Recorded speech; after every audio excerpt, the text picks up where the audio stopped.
What comes to mind when you hear the word panorama? Now, consider this context. You're watching a short video. It's a panorama sourdough recipe, and you're a bit confused. I mean, this loaf doesn't look any wider than any other sourdough bread loaf you've seen. You swipe up, but the next video doesn't sit right. This person is spreading misinformation about the panorama. And you've seen reliable sources debunk this, but the number of shares on this post is concerning. You report it. The next video talks about working from home during the panorama. Or maybe it's the panini. Or maybe it's the Backstreet Boys reunion tour?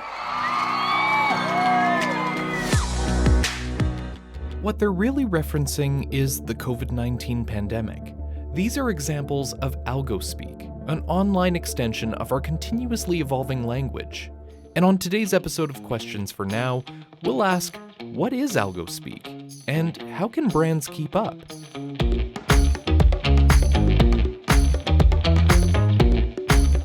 Welcome to Questions for Now, a podcast from TELUS International where we ask today's big questions in digital customer experience.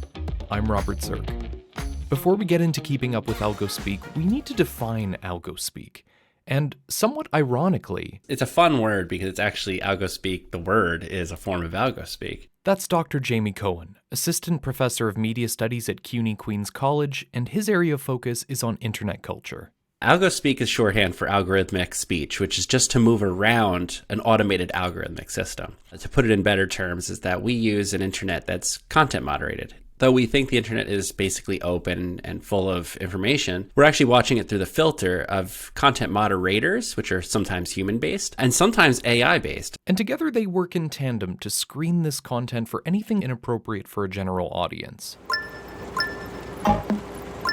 AI does a lot of the heavy lifting in filtering out a lot of the clear terms of service violations. But when users use or change their language beyond the words that are in the dictionary, it can get a little tricky. So it ends up being not seen by the AI, or they end up finding some ways of changing some of the letters so that it's invisible to the screen, or even scratching them out. But Algospeak is one step further. That is when the user starts adopting that fake language that they made to avoid the algorithm in verbal speech. So now they start saying the words that are made for the screen to avoid content moderation. And while the word Algospeak itself might be a relatively new term, this concept predates the internet. It's part of how we as humans communicate. A lot of the keywords or terms that we use are filtered through what would be considered the Overton window. Like, what is acceptable speech? What can you say out loud? What words are okay where you don't get in trouble for them? So people have figured out how to mismanage language. Mismanagement of language is part of the human condition. It's how we communicate. It's part of shorthand and making sure that the in-groups understand the information. Before the internet, we've always been using word replacement, or at least word collapsing, or nicknaming that sticks. One example that a linguist often gives is the term hussy comes from the word housewife. And so it's turned from something that was pretty standard into something derogatory over time. And so we don't actually know sometimes that these words have origins or etymologies that predate other terms that we aren't even used to. Like P.T. Barnum, who's basically the guy who came up with modern forms of advertising, used such different language that we'll never use today. But at the time, it was like the most important way that people interacted with content. And so neologisms, meaning the invention of new words, is just very much part of how humans have created new ways of reflecting things that the public adopts to. Over the course of time pre-internet, we've either tightened or loosened our language, depending on what communities you're in. And then post-internet, now we have machines that tighten or loosen the language we interact with. So why do people use Algospeak? Culture, youth culture, trends, meme culture. And then in some instances, there are certain groups within culture that may be influencing language for less benign reasons. That's Siobhan Hanna, Managing Director and Vice President at TELUS International AI Data Solutions. It's the AI training data division of TELUS International, and Siobhan and her team work with brands to leverage AI in ways that create a safer internet for all. So it could be hate speech, or political groups or political cultures could be incubating their own Algospeak. And then I think safety can drive the genesis of Algospeak in some instances as well. There may be the need to be evasive in communication, and it can be designed to mask meaning. So from a brand perspective, is Algospeak a bad thing? I certainly don't believe that Algospeak is all bad. And of course, I know you're asking rhetorically. I think it's relatively neutral. There are instances where, of course, it's problematic, whether that is because it's offensive or could result in a safety of harm issue. But I certainly think actually it can help to create affinity in some ways. It actually can help to reinforce safety in some ways. I just think it's organic, right? I think it's just part of how language has always evolved. This is just a different means of how that is happening. And Dr. Jamie Cohen concurs that the measure of whether Algospeak is a good or bad thing depends entirely on how it's being used. I think Algospeak is a very savvy way of interacting with this content. Trust and safety is a very important part of all social media platforms. And I think without that, safety is the biggest concern, not just for people, but for brands.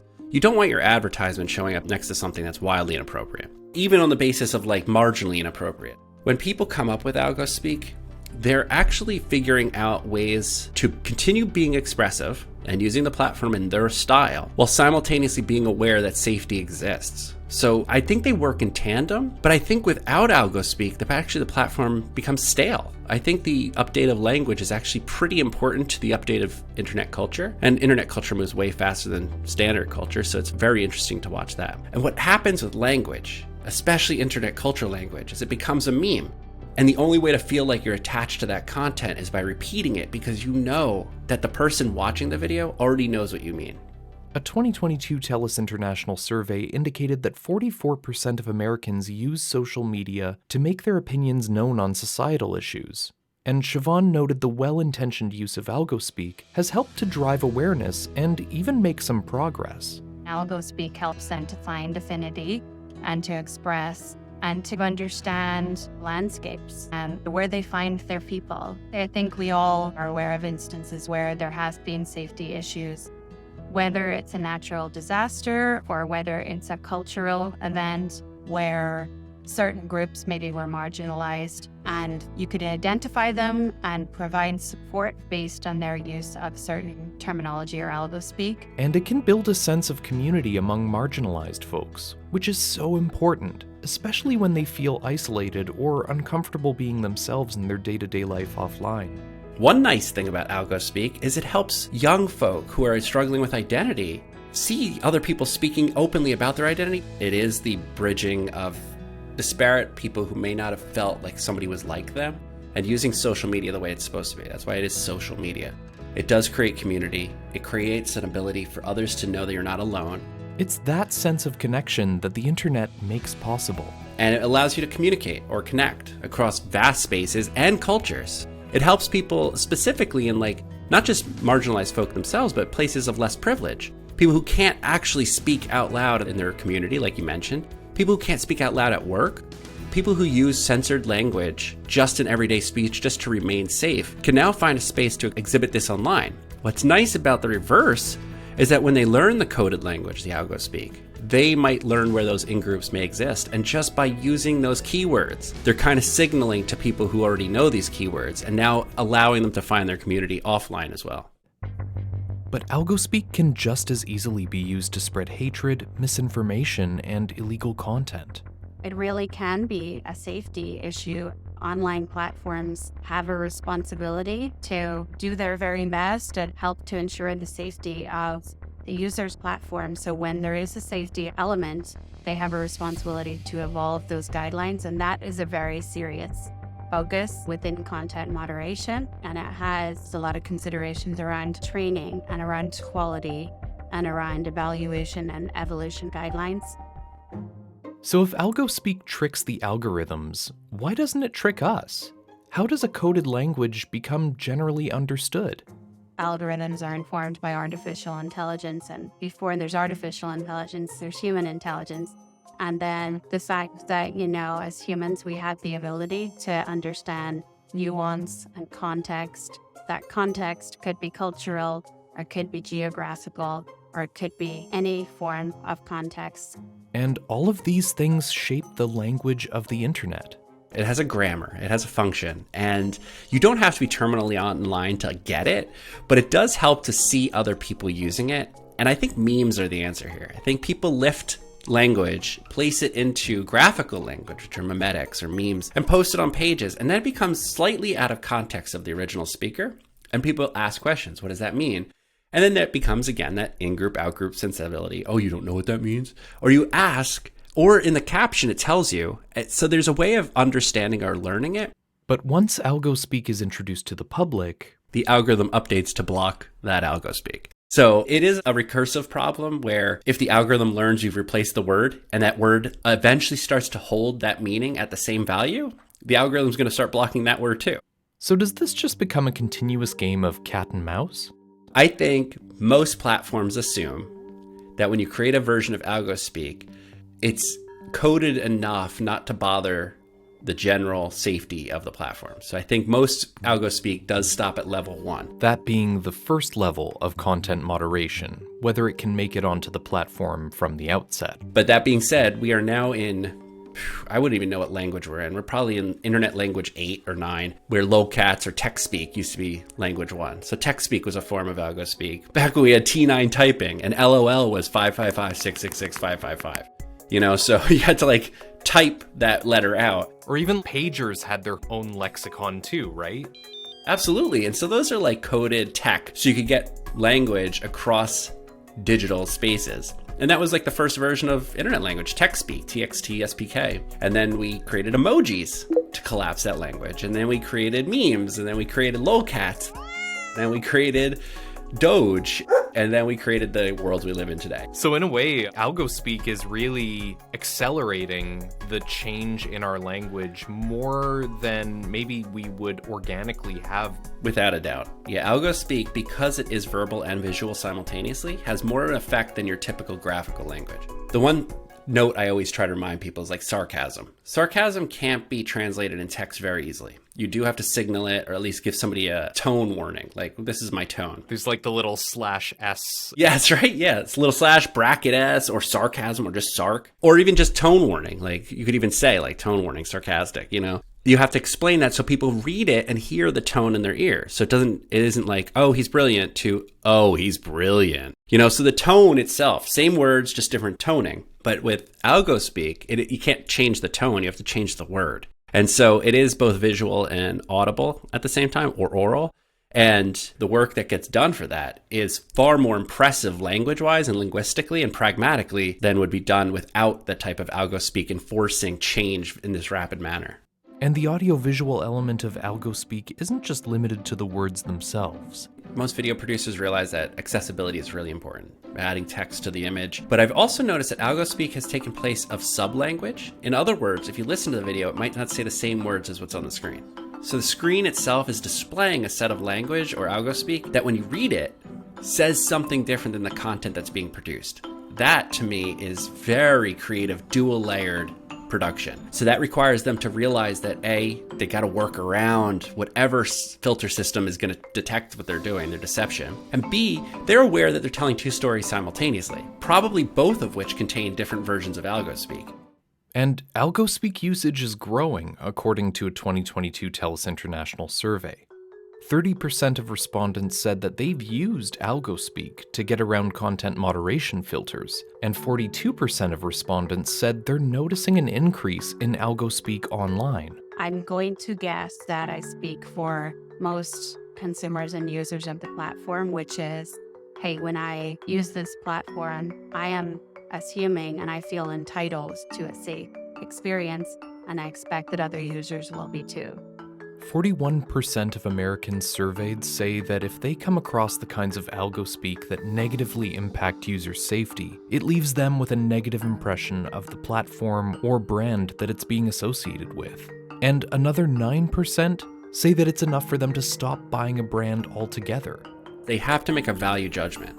Is the content valuable enough to maintain its ability to communicate, share information, and keep people on the site without alienating anybody at the same time? And is it dangerous? Before we move on, a quick content warning ahead. This next example of Algospeak briefly references suicide and self-harm. If you want to skip this example, fast forward to 15 minutes and 26 seconds. One thing I always remember with this is like the term unalive, so you can't talk about self-harm in any way. So the terms like, I can't say I'm going to kill myself, I'm going to suicide. Those words would be banned no matter what, text or verbal. So they say, I'm going to unalive myself. And they mean it as a joke. So now it requires context. Is this said in a joking manner? Is this like the eye roll or the little skull emoji? Like, is it supposed to be sarcastic? Language is geographic as well. Language we use in the United States may not be usable in the Middle East. Language from Canada may not be the same as what might be acceptable in South America. Considering the rapid pace at which language is changing, what can brands do to keep up? AI systems, keep updating them. Language is not static ever. As long as we've told stories, we've made neologisms and avoided the content moderators, like I said, whether that's society, friends, or what others. So it's there. So if there was a staticness to it, we wouldn't need trust and safety as a team. We have to keep them on because tomorrow language can be different. Algospeak doesn't happen overnight. It only was noticeable when enough people were participating in it. And I think that is when trust and safety then probably should hire another person that's a little more savvy, maybe even a user or influencer, and somebody who could come in and consult with them, or somebody who can work on the trust and safety team, sort of like the white hat hacker, somebody who can work in and make sure that the language is being noticeable. And working with an experienced partner like TELUS International can be beneficial if you don't know where to start. It's important to note in content moderation and trust and safety, generally, we do not define the guidelines. Our customers do that. We are typically entrusted with building a highly qualified, well cared for, well enabled, educated, well managed workforce of content moderators, so professional moderators that adhere to a very high quality standard. We don't typically make those decisions around how it's evolved, but we do help to consult and help our customers to evolve them. It's not our decision ultimately. It is our job to help our workforce, our talent to evolve, maintain cultural awareness. There has been numerous instances where our team have said, hey, we've noticed that this has happened. Hey, our team in our team meetings, we identified that this phenomenon just cropped up. Let's talk about it. That's encouraged. Given the important role humans play in understanding context, is there a possibility that generative AI can potentially help content moderators keep up with Algospeak? I wouldn't count it out just yet in terms of understanding tone and voice and style, because of course generative AI has made a number of breakthroughs lately, particularly in the area of LLMs and so on, but anticipate that will have an impact, I think a positive one, in content moderation in future as well. More and more LLMs are informed by real-time data, so what that would mean is, as Algospeak, for example, proliferates, that it absolutely could play a role in supporting and understanding Algospeak in the content that is moderated. However, generative AI is also prone to hallucinating. And there's a veracity, a factuality component to the outputs of generative AI still. And I'm not casting aspersions on any one generative AI product at all. It's a normal part of the product development and evolution cycle. And that's part of where we're focused, is the training and understanding and helping our customers, those builders of those foundational models, to evolve and tune and enhance that output so that it is trustworthy. And be sure to subscribe to this podcast on your media player of choice, as we'll be exploring more generative AI topics in future episodes. In the meantime, Siobhan noted that language and Algospeak is constantly evolving, and content moderators need to ensure their guidelines and practices are evolving with it. When there is a major cultural event, or it could be a natural disaster, or it could be something more negative than that, it can have an impact on the way content moderation plays out, its impact, its risks, And then same with, sort of more benign events as well. Really key is language skills and cultural skills. And that could be simply about having native speaking in market content moderators that are thoroughly trained, thoroughly cared for, with thoroughly tailored and constantly evolved guidelines. And Dr. Cohen stressed the importance of ensuring internet literacies are on par with media literacy. And I'm glad we're speaking about it because I think it does need to be talked about in the terms of media literacy. It's media, it's produced, it's content, it's online. And like I was saying before, memes are really important to read because memes just add a level of reference. It's content that refers to another piece of content. And the more we know meaning and etymology and leveling up, it allows us to feel like we don't have to ask questions. We already feel connected to each other and we feel empowered to make our own content. And that only happens through literacies, which is reading and writing of this material. I think more people should not see the internet as a distinct and separate space, but rather just a part of our life that we share with a digital tool.